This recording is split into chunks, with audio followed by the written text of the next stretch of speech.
कानून शरीयत का आप लोग मजाक उड़ा रहे हो, इस्लाम का मजाक उड़ा रहे हो, कुरान का मजाक उड़ा रहे हो। आप लोगों ने जिस कदर ज्यादती की है, हमारे गांव के अंदर की जितनी मेहनत की बर्बाद कर दी।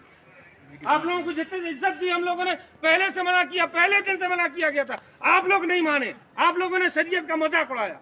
तौबा कीजिए, माफी मांगिए आप लोग खड़े होकर, तब आगे काम होगा, वरना नहीं होगा, वरना हम कतई न मारने नकानी। चलो ऊपर आओ सब लोग, चलो 2-4 लोग, चलो आओ ऊपर।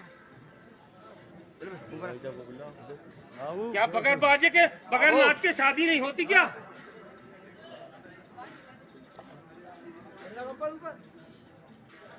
निकल जान दो खड़े हो जाए आप, जो भी है, जो जिम्मेदार है खड़े हो जाए। चलो आओ भैया, हमारा जिम्मेदार है। माफी मांगे, तौबा करें अल्लाह की बारगाह में, क्या हमसे ये गलती जिम्मेवार हुई है? आदमी, बुजुर्ग आदमी से सब आइए बाबा। हमसे नहीं हाथ जोड़ो, आप तो रब की बारगाह में तौबा करो कि हम माफी चाहे, मौला हमें गुनाह, इस गुनाह से माफ फरमा दे। हमसे गलती हुई है, हम अल्लाह की बारगाह में माफी मांगते हैं। और आप सब लोग भी हमें माफ फरमा। हम काजी जी के सामने इसकी जो है माफी मांग रहे हैं, हमसे गलती हुई है, जास्ती हुई है।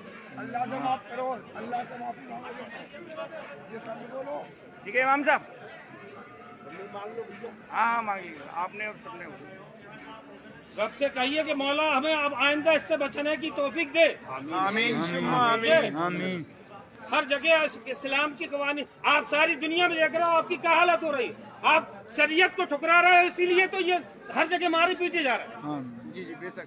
आज शरीयत के कानून को आपने, इस्लाम के कानून को बिल्कुल पामाल करके रख दिया, इसलिए सारी दुनिया में जलील खार हो रहा है। चलिए अब जितना मना किया जाता है आप लोग नहीं मानते। जब कोई ऐसी गल चलो ठीक है, बैठो।